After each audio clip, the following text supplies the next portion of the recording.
Hey, good morning. Welcome to our Tuesday Morning Mother Hustler group. This is the second week of our Super Attractor audiobook. So we will go ahead and jump right into our birthday messages. So that's always the first activity that we do together. Let me share my screen with you.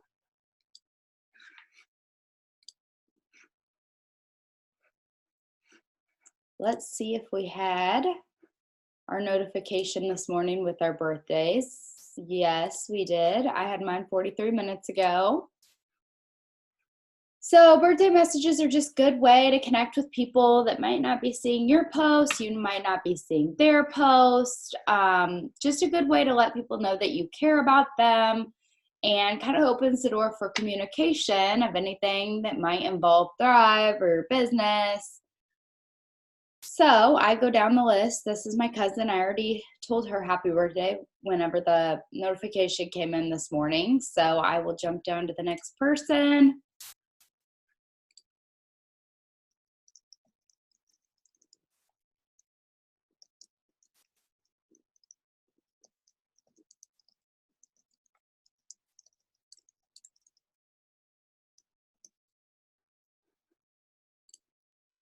And I just say something like happy birthday and their name. I hope you have the best day. Then I copy and paste it down the list of birthdays. If you don't have any birthdays today, feel free to go to yesterday's if you missed yesterday.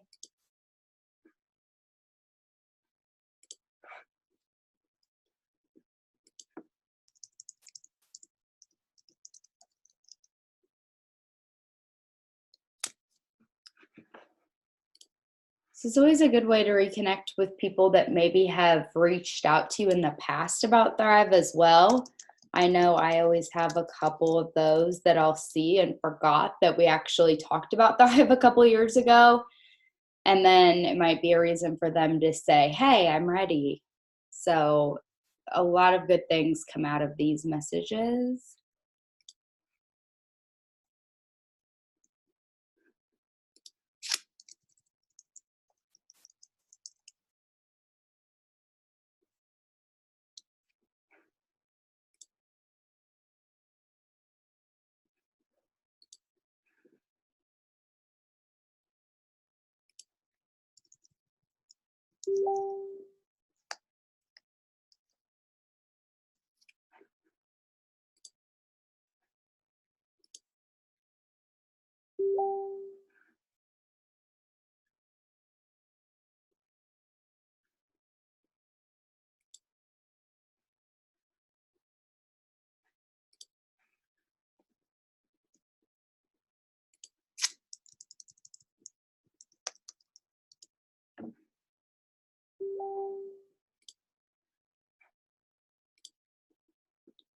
The responses usually start happening pretty fast when you send personal messages. They don't always respond when you write on their wall, but typically a personal message they will.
I seem to have a lot of birthdays today. So feel free to jump back through the weekend and do those birthdays, and we'll start the audio here in just a couple minutes.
Okay, we're ready for track 4 in the audio of Super Attractor, which is chapter 3 in the book.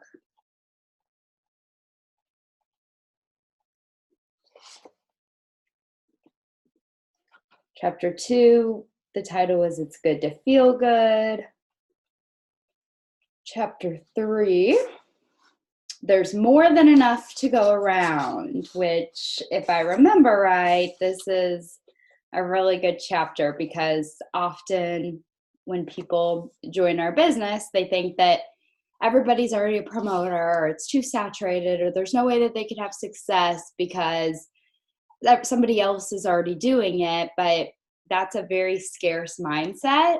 And so she's kind of teaching us in this chapter how to shift our mindset from thinking that to there is more than enough to go around. There's enough success for everybody.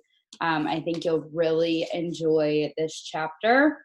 This audio portion is 35 minutes, and then we'll do a couple of activities after that, and then be done for the day. So, are you guys ready?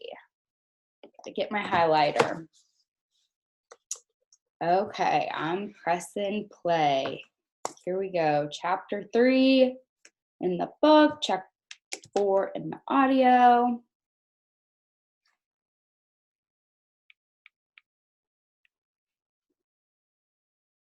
Chapter 3. There's more than enough to go around. For many years, I've led a training called the Spirit Junkie Masterclass. This training helps spiritual people gain the confidence and business building tools to inspire others by doing what inspires them. It attracts people from all professions and backgrounds. I've met lawyers, yogis, life coaches, therapists, nurses, makeup artists, and more. They come from different places in the world and are at different points in their careers and lives. But they all start the training with one common desire: to make an impact in the world and be abundant doing it. I've trained thousands of people with my methods, and I've seen radical transformations. My students begin their Spirit Junkie Masterclass journey revved up, inspired, and excited to step into their power. But I've noticed a number of common fears and forms of resistance at the beginning of the training. Many students don't feel like they're good enough or have enough resources to do the big work they want to do. Many people say they feel unqualified or lack the time, money, or support they deem necessary. Still, others fear their ideas have been taken. They say things like, "She's already doing this, so how can I?" Many students arrive with the mantra, "Who am I to do this?" Masterclass alumni reading this book are likely nodding their heads in recognition. Showing up for your dream takes guts, and it can bring up a lot of fear. This fear mentality shows up in all of us, especially when we're on the precipice of something great. Fear of not having enough and fear of not being enough are both major blocks to our super attractor power. Many people suffer from feelings of lack that have been ingrained in them since childhood, or they constantly compare themselves to others and see everything as a competition. I've fallen prey to these thoughts and behaviors, and I'm sure you have too. These types of fears are easy to succumb to. Comparison is an especially difficult emotion to navigate. Most of us know that it's not helpful to compare ourselves to others. But what many of us don't know is that comparison is actually a form of judgment, and judgment weakens our attracting power. It doesn't matter whether we're judging someone because we view them in a negative way or because they have something we may want. It doesn't matter whether we're putting them on a pedestal and admiring what we deem to be their superiority. The fact that we're judging at all means that we're unconsciously telling the universe that we don't want what they have. This might sound completely counterintuitive, but when you're envious of what someone else has, or when you see someone as somehow better than you because of what they have, you lower your energetic vibration. These feelings of comparison and judgment cause us to vibrate at a low frequency, repelling the very thing we want. The fear, lack, and comparison I saw in my Spirit Junkie Masterclass students are things I took very seriously. I recognized these blocks as ones I had struggled with too, and I looked at the ways I had cleared them in my own life. I then adjusted the training to have a strong focus on confidence and alignment with the universe. In order for my students to serve in the big, meaningful ways they desired, they needed to release the beliefs that held them back and kept their vibrations low. I started by helping them understand how their lack and comparison were blocking their super attractor power. Here are the 7 blocks I identified in my students. We all have these blocks, and they show up in sneaky ways. There may be some you identify with immediately, and others that you may be ignoring. This is an opportunity to get honest with yourself. We can't harness our attracting power until we know how we block it. Taking a truthful inventory of the ways we block our super attractor power will bring conscious awareness to how we can return to it. Don't be afraid of these blocks, as they're common, and most of us are unconscious of them. Our awareness is what heals the patterns that hold us back from being super attractors. Block number 1, believing in lack.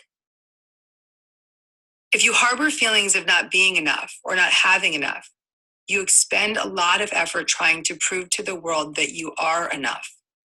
All that effort blocks the flow of the universe. When we spend our energy trying to prove ourselves to the world, we lose track of feeling good because we're trying so hard to feel good enough. The constant attempts to feel good enough come off as needy energy. This low-level energy repels the things you want. It repels the support of other people. It repels your own creative ideas. And it repels inspiration from the universe. The time and energy you pour into trying to prove your worthiness become part of the reason why you don't receive what you want. All your effort to be seen keeps you living in the shadows, denying the light of who you truly are. The great news is that there's a way out of this lack mentality, a way out of the low-level energy, a way out of the shadows. Block number 2, thinking there's not enough to go around. The idea that there's not enough to go around is a pervasive fear. In this fear state, we struggle to get what we want and take pride in our overachiever behavior. We believe that we have to get as much as we can before someone else takes it. We imagine a zero-sum situation in which there's only so much to go around. This mentality, while it might spur us into action, can just as likely paralyze us. Many people avoid taking action on their desires because they fear the potential for disappointment. When you believe there's a limit to abundance and joy, you may avoid trying altogether. But when we shift from a world of lack to a world of abundance, we can remember that there's more than enough to go around. When you approach the world as a vibrational reality rather than a physical space, that's when your desires become real. When you're able to access the energy of abundance and have faith that the universe always provides, you can begin to feel your desire come into form before it shows up in the physical world. We can't have one foot in the world of lack and one foot in the world of abundance. Our work is all about alignment. When you're aligned with the universe, you know anything is possible, and lack fades away. Every practice in this book will help you tune into the frequency that allows you to recognize all the abundance around you. When you're tuned into the energy of abundance, you become abundant. Block number 3, comparing ourselves to others. A big block to our super attractor power is when we compare ourselves to others. At some point, we are all guilty of this behavior, and it's understandable. All we have to do is open up a social media app for a constant stream of opportunities to compare. Your inner voice of fear likes to use comparison to stop you from claiming what you desire. That fear-based voice wants to keep you safe, playing small, and minimizing perceived risk. But you lose your power to attract when you compare. Your super attractor power comes from how you feel, your faith in love, and your joy. When you're comparing, your focus isn't on how you feel, your faith in love, or the happiness you emanate.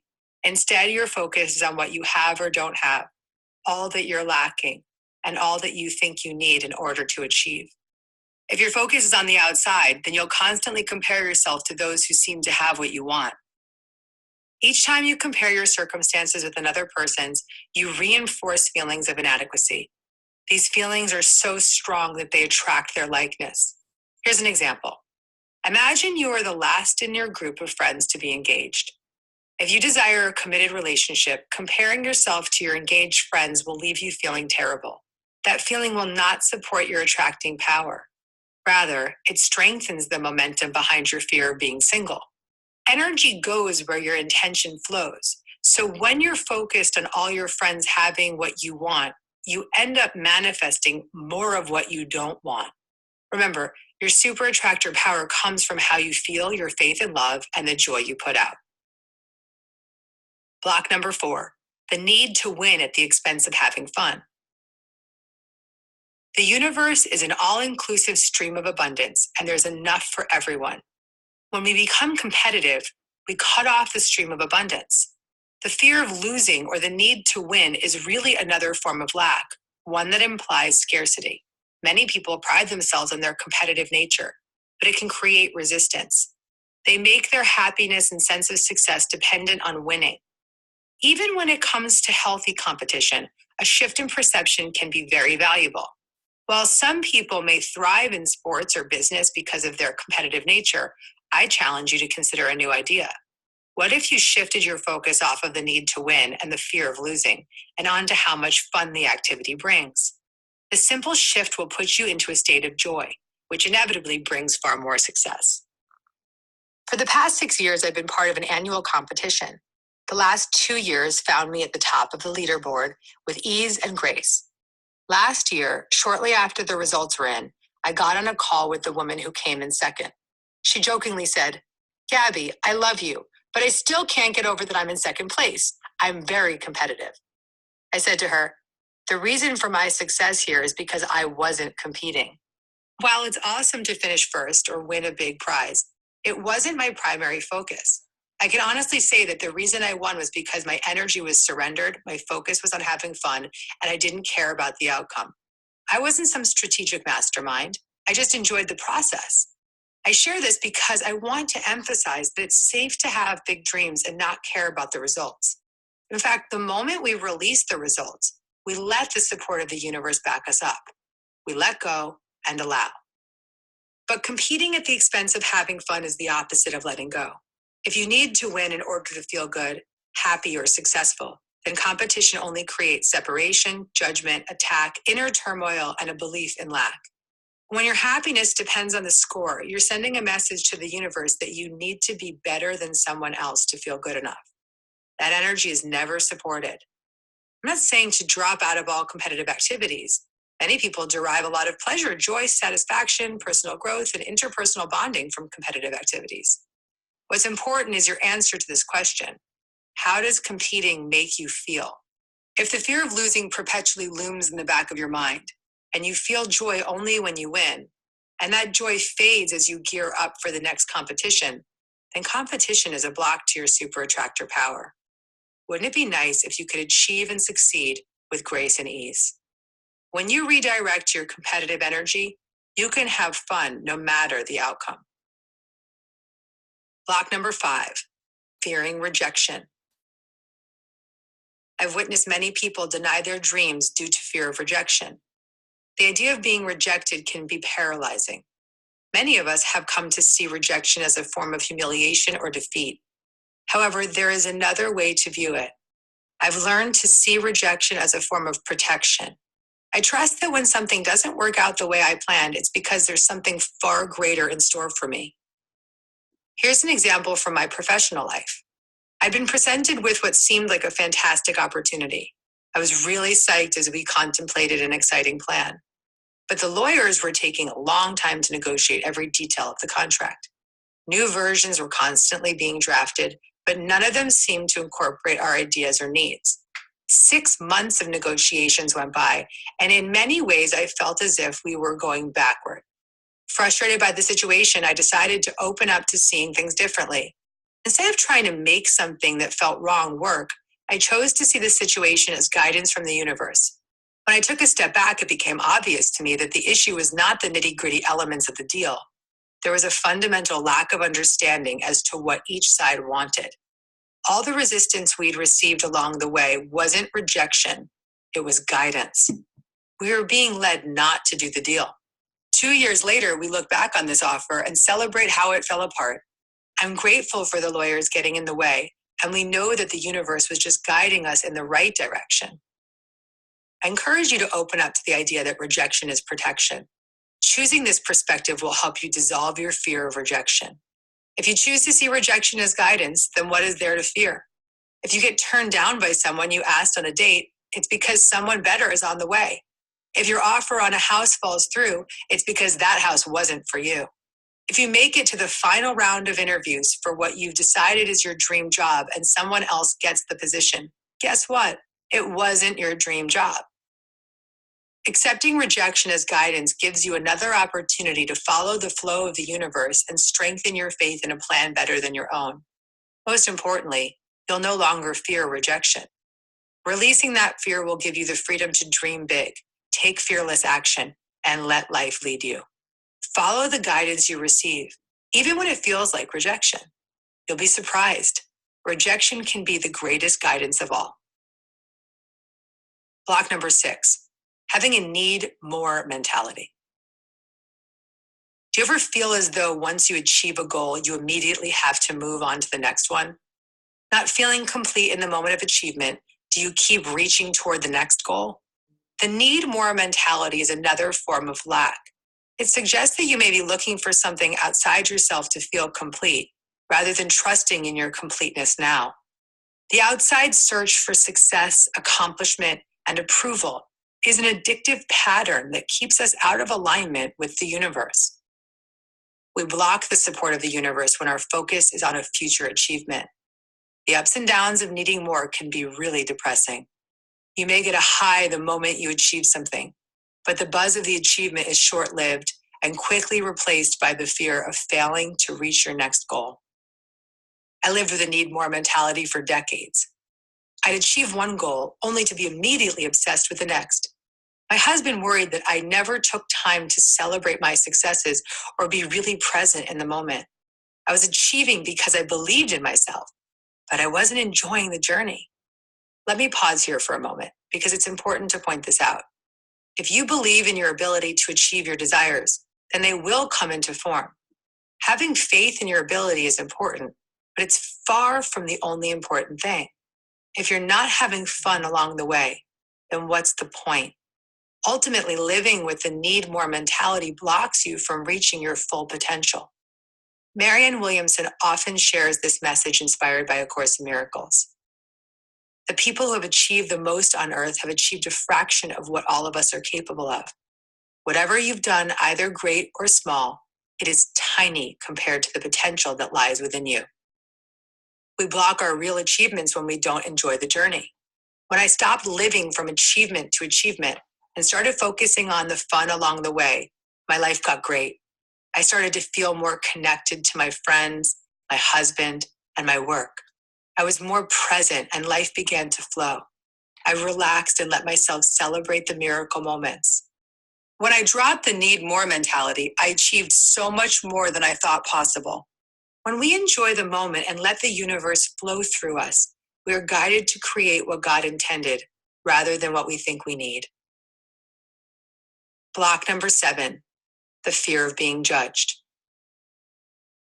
Another big block to your super attractor power is the emphasis on what others think. I've seen this block reveal itself in many of my friends and students. My students have big dreams of sharing their spiritual work with the world.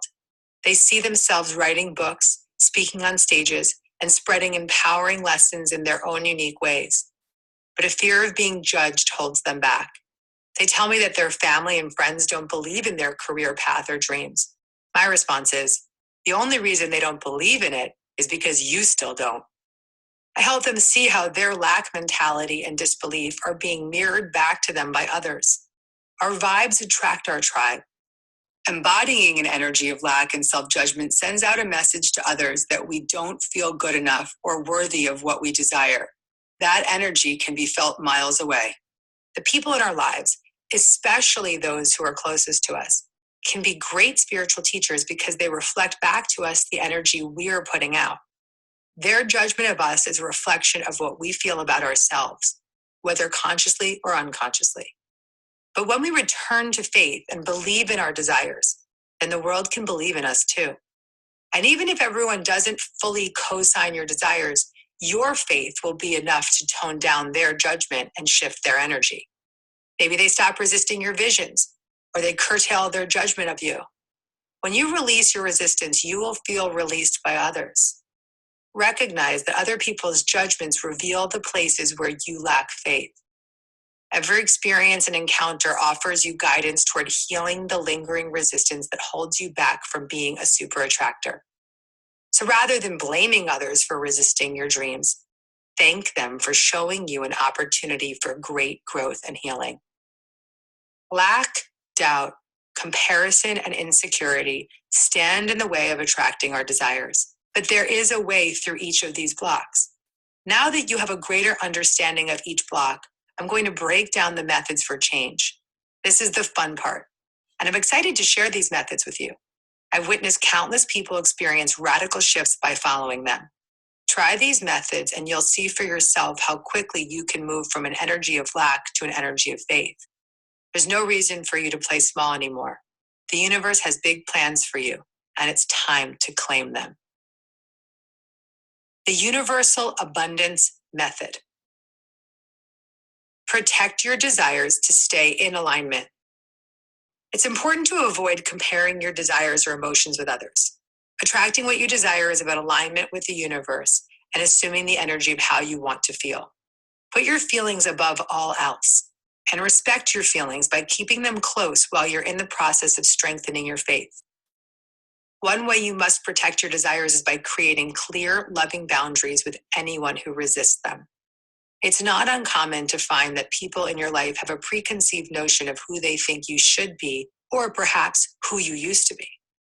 These projections from others can take you out of alignment with the universe. When you find your desires challenged by others, respond by creating compassionate boundaries. Those around you don't even need to know that you're creating these boundaries if you do it with love. For instance, if you're prompted to talk about a desire before it's ready to be shared, you can kindly say, I'm currently developing some new ideas and projects. They mean a lot to me, so I'm not going to share about them until they're fully developed. Or you can request that certain topics be left alone completely. For instance, when I was trying to conceive, I had to lovingly ask my mother not to interfere. I kindly told her that her actions were inadvertently triggering a feeling of disappointment. I asked her instead that we talk about other topics. Because I created this boundary with love, she was able to hear me and respect my desires. And I was able to protect my dream and stay connected to feeling good. In instances, it's impactful to create loving boundaries. In those situations, you can consciously disengage from people who bring you down energetically. For example, if you're healing a condition, don't go online and read through message boards filled with other people's stories about that illness. If you're trying to attract more money, limit your time with those friends who constantly talk about their financial problems. If you want to manifest a new partner, don't engage with people who are always complaining about their relationship dramas. If you're ready to step into a new passion project, don't share it with someone who you know to be pessimistic. I've made it my priority to choose friends, team members, and partners who believe in my visions. I have no space in my life for anyone who stifles my flow. Protect your dreams no matter what. Another way to protect your feelings and emotions is to keep your visions to yourself before they're fully developed. Let's say you're ready to make a career change, or you're open to dating again following a breakup. While you hopefully feel empowered and excited by these desires, they may still be backed with an energy of lack or bring up fearful past experiences. That voice of fear may be louder than the loving voice of your inner guidance system. That's why I suggest you nurture your desires by keeping them to yourself until you feel faithful and aligned. If you share your desires from a place of misalignment, they'll be met with resistance. Remember, the universe is picking up the energy you put out. So when you share your desires with an energy of fear, people will respond to you with more fear. Sharing your desires from a place of fear or uncertainty will weaken your attracting power. Instead, keep your desires close while you're still strengthening your faith. How will you know when you're ready to share your visions with the world? You will develop a strong sense of connection and certainty around your desires, and that's when you'll know it's time to share. And when you present your ideas with conviction and belief, the people around you will support your ideas, even those who didn't or wouldn't in the past. The universe will always reflect back to you the energy you vibrate outward. Abraham Hicks say, "This is a universe of diversity, and diversity means plenty to go around, and source energy will answer everyone. And it's only in your shortage consciousness where you believe that there is a finite amount of resources that you're squabbling over. The resources that you're reaching for are infinite, and your ability to achieve a desire for something means that the universe has the ability to deliver it to you with no exceptions. There are no exceptions. Maintain alignment with love, and you will receive. Focus on giving rather than getting. I have an amazing student named Stephanie. Stephanie went through my masterclass and was ready to hit the ground running. For her first event, she wanted to host a workshop at her local library based on a training I developed. Stephanie diligently created a syllabus and course lessons. In order to get the word out, she made flyers, sent emails, and talked up the workshop on Facebook. The day of the workshop, she showed up to the library ready to rock. And instead of the big group of people she'd imagined, there was just one woman in the room. Stephanie felt let down and embarrassed, but with one person there, she couldn't just leave. Walking up to her, Stephanie said, "Hi, are you here for my workshop?" The woman said, "No, what workshop?" Fighting back tears, Stephanie said, "It's a 6-part workshop based on a book called May Cause Miracles by my teacher, Gabby Bernstein. I've been preparing an awesome workshop and nobody showed up, but I'd really like to share it with someone." The woman said, "I could actually use a miracle. Let's do it." At that moment, Stephanie was forced to let go of the need to teach to a big group that day and instead focus on her true desire, which is to serve. By teaching the one woman in the room, And here is the important point. The moment Stephanie made it about service rather than about her ego, everything fell into place. She shifted from a get mentality to a give mentality and delivered an amazing workshop. It was a miracle moment in her life. Stephanie could have taken an understandable but less healthy approach to this situation, but she found the courage to focus on the content rather than the frame of her experience. In that moment, she cared only about sharing the gift of her teaching. Later that day, Stephanie called to share her story with me. She was so excited to tell me about living her purpose and being in the light and joy of service that the size of the audience was an afterthought in her retelling. That day, Stephanie shifted her energy in a major way by embracing the feeling of confidence and pride. This energy has continued to propel her forward as a successful coach, an inspirational voice online, and a powerful example for you today. If you're stuck on the frame of how you think things should look, take Stephanie's story to heart. Redirect your focus from what you can get to how you can give. The moment you make this shift, a miracle will occur for you too.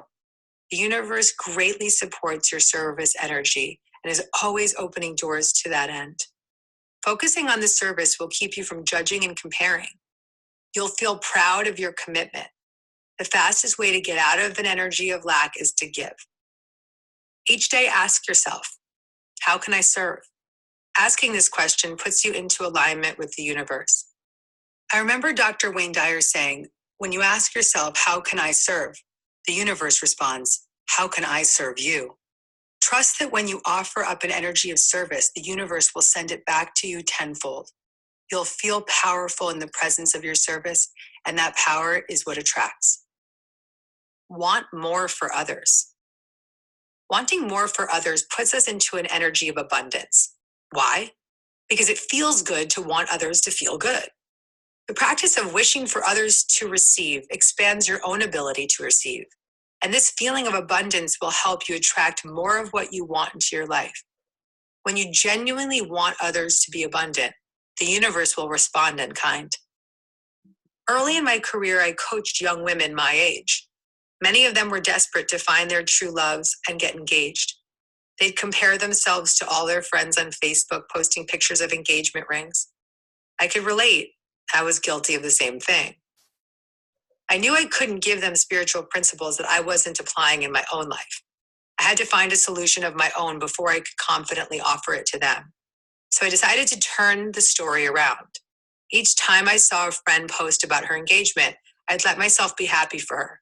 After all, no amount of jealousy was going to get me closer to my fiance. So instead, I let the vision of my friend's joy inspire me to feel excited for my own engagement. I started celebrating the relationships around me. When I saw couples holding hands on the street, I'd let their love inspire me. I consciously chose to perceive loving relationships as a part of my manifesting journey. Instead of choosing to see their love as a reminder of what I didn't have, I chose to see it as a reminder of what I was creating. When you see others who have what you want, celebrate it. Let their success mirror back to you what you're ready to receive. Wanting more for others requires that we release the block of comparison. When we compare ourselves to others, we lean into the lack mentality and the feeling that there's not enough love in the universe to support us all. Years after I cleared this block regarding relationships, I hit a similar block trying to conceive. If you're someone on the path to conception, protect your attracting power by not comparing your fertility journey to others or judging your friends who seem to have no trouble getting pregnant. I know this can sound impossible when you're in the depths of the struggle, but I promise it will lift you out of it. I tried to conceive for 3 years.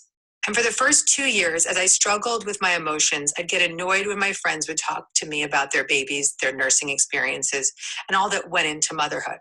I felt like an outsider, which directed my focus back to my perceived lack. My constant comparison made me feel depressed. Deep down, I knew that a baby couldn't be conceived out of the energy of neediness and that I had to change my ways. So I decided to shift my focus off of what I didn't have and on to celebrating what my friends did have. Instead of comparing and judging, I let other women's mothering energy fill my heart. I asked them questions and spent time with their children. I stopped comparing myself to my friends who had children, and instead I started celebrating their motherhood. I'd spend time asking about their pregnancies, holding their babies, and learning their parenting tips and strategies. I celebrated motherhood alongside my friends, and their reality started to feel like my reality. Even though my baby had yet to arrive, I let myself be in the positive expectation of what was coming. The more I assumed the positive energy of motherhood, the closer my baby felt. The source of our envy is a part of us that we haven't yet developed. If someone has what you want, this doesn't imply that it's not available to you. In fact, it's the opposite. Your envy is a reflection of your deep desire. Even if your ego has convinced you that there's not enough to go around, your higher self knows the truth. Transform your jealousy into clarity. Turn it into an opportunity to clarify to the universe what you really want. I believe that the more you see others who have what you want, the closer you are to getting it. Choose to see the people who have what you want as a reflection of what's to come. See them as gentle winks from the universe revealing the future to you. Pay attention to the people who are thriving in areas you want to thrive in. Accept that their miracles are yours. The more you allow yourself to feel good about their greatness, the faster it comes into form for you. Do something, anything that brings you joy. Yes, this again. Remember, the key to manifesting is to feel good.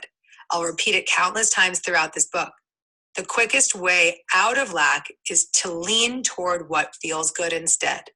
Focus on your primary desire, which is to align with the joy of who you are. If you find yourself stuck in a story of lack or comparison, keep it simple. Just choose to focus on something that brings you joy.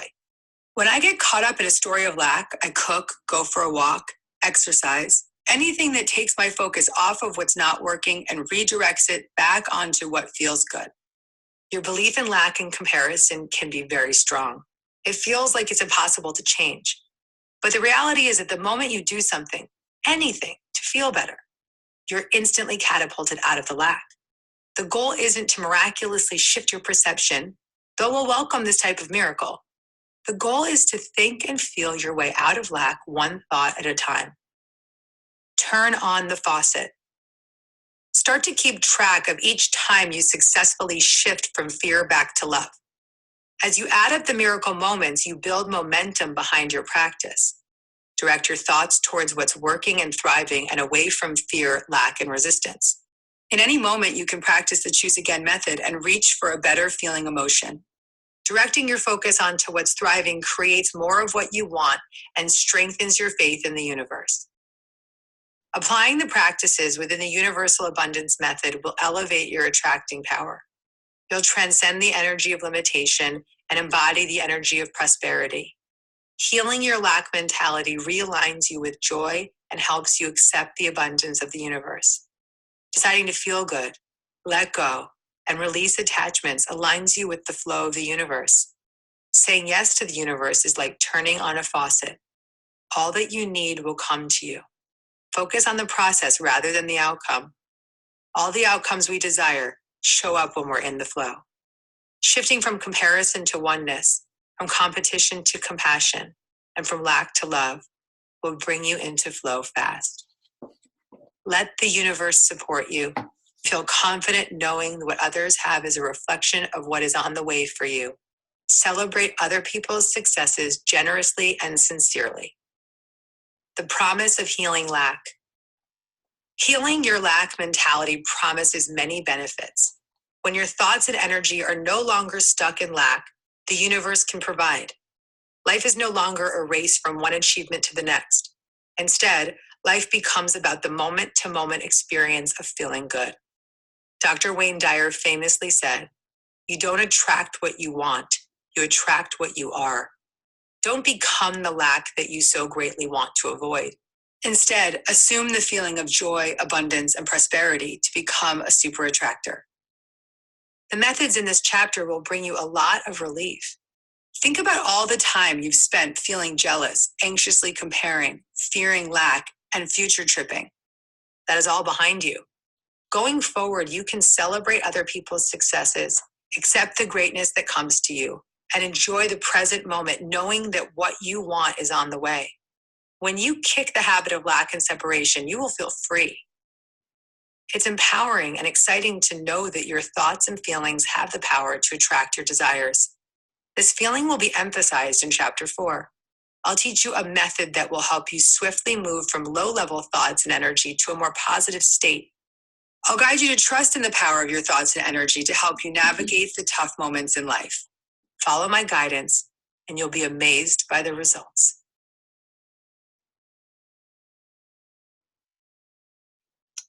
Okay, that was chapter 3. We will move on to chapter 4 tomorrow. This book just keeps getting better and better, so just wait.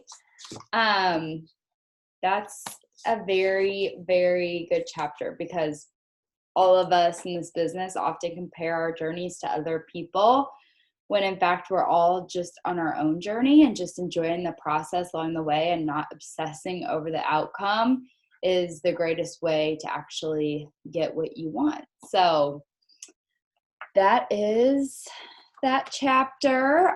We have a few minutes, so let's move on to posting on our stories. I personally haven't posted on mine yet this morning, so if you haven't, it's okay. You can totally catch up now.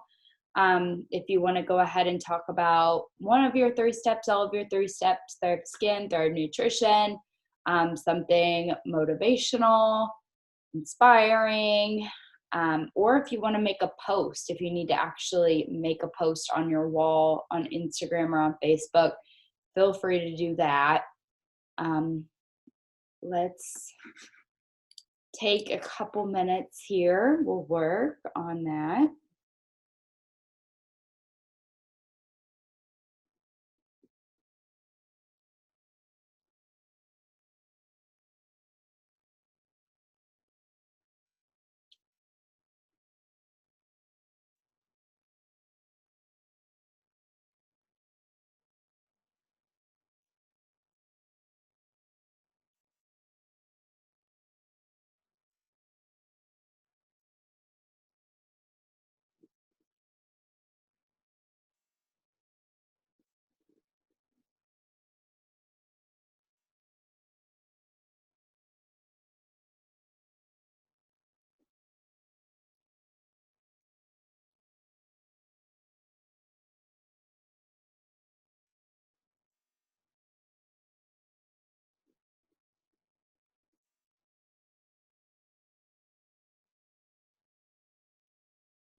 Okay, hopefully you had some time to work on your story or make a post. One thing I do want to point out, if you are posting on Instagram, it is important to use hashtags. I don't use them in my post.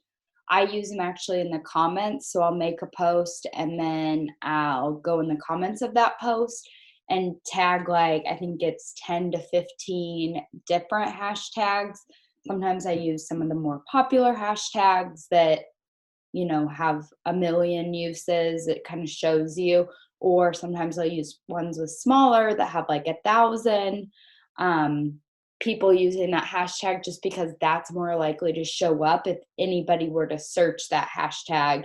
It's a little bit less popular, so you'll be more likely to show up in that explore page by doing that. Just a little tip that I learned this weekend. So, all right. After that, let's focus on, okay, hold on, we have a question. Public account versus private. I have a public account just because I feel like if I'm going to get a follow, that's a little bit more attractive than having a private profile, just because people can't see really anything about you or any of your pictures, and unless you're public or until they follow you. But that's a personal preference, obviously, because if you want to be more private and only want to accept people that you personally know, then I'm definitely not going to tell you that you can't do private, because that is a preference. But I think for growing your business, public is better, just because then you could easily attract public. Yeah, I do public on Facebook as well. Um, just got to obviously be careful, if I block people all the time that look sketchy too. So I don't think there's any limit to how many people you can block. Like if somebody sends me a weirdo message on my inbox, then I'll just block them. That way they can't see my stuff or message me anymore. So I do that a lot on Instagram because it'll happen. A lot of the times it's like a fake spam account anyway. Yeah, hashtags don't pop up in searches unless you're public. So you really have to be public in order to grow, on any explore pages or anything like that, if people are searching. And I've had a couple people find me just from using the hashtag Thrive. Like if people are curious about Thrive, they'll use that hashtag Thrive in the search bar. And then if you pop up and the explore or the recent, most popular post or recent post on the search, then they could see you there and want to click on you because you had an awesome post or something. I actually got a customer that lives like 30 miles away from me. I still haven't met her, but she's been thriving for like 3 months, and she actually found me just on Instagram from searching Thrive. So I think there is something to that, and obviously being public is, the only way that you can do that. Okay, let's go into just I do want to say real quick, Deja, like you just said, the promo does end tomorrow night. I'm actually going to go on the Facebook page and just talk about that promo really quick with all of our teams and promoters as well, because this has been a great promo. Like, I don't know about you guys, but I feel like I've gotten a lot of interest just from either the free shakes or the free sculpt. I've been trying to talk about sculpt every morning. And so just having that option to get that for free and free shipping has attracted a lot of people. I always have 3 lists each week on my planner. So I have a list of people that might order, that I've talked to, within the last month, that like say they're going to order or want to, they're just on the fence. And then I have one list of people that are on samples. And then I have another list of people that have just recently ordered within the last couple weeks. That way I can check in on them and see how they're feeling. So those are the 3 columns that I always keep in my planner every week. So just going through that might order list. These are people that I've maybe talked to since this promo came out, and I'm going to reach back out to them today and just say something like, hey, I wanted to let you know that the free shakes or the free sculpt, whatever they're interested in, ends tomorrow night at 11 p.m. So if you want to take advantage of the free product plus free shipping, we need to go ahead and get your order in before tomorrow night, and just following up with those people that are on the fence at all. And then let's move into just expanding our following on Instagram or Facebook, whichever one you want to go to. I search hashtags at the top. So, kind of like we just talked about, these are public accounts, obviously, that have searched or that have used these hashtags in their posts.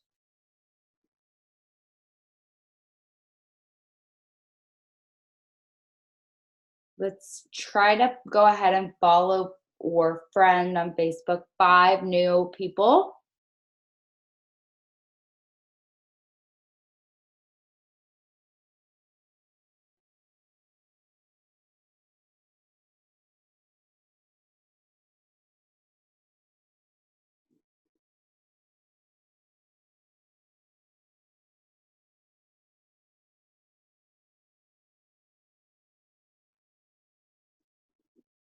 Remember, it is important whenever you follow somebody to just go and like a couple of their posts, maybe comment on something on one of their posts, just to build that relationship a little bit and get people intrigued kind of by looking at your page. Yes. Okay. So my 3 lists, one list is just a list of people that might order. So I put might order. And then I put a list of people that I have on samples or that I've given samples to. And then a list of people that have recently ordered. And I just do that, those 3 lists each week. And if there's any rollover from the last week, like might order, maybe they still haven't ordered yet, then I would just roll them into the next week in the same list. And then whenever they have ordered, I cross them off the might order list and put them on the ordered. So it's just kind of my way of, especially when we have promos, keeping that right in front of me all the time so I can be sure to check in.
5 minutes there.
Okay.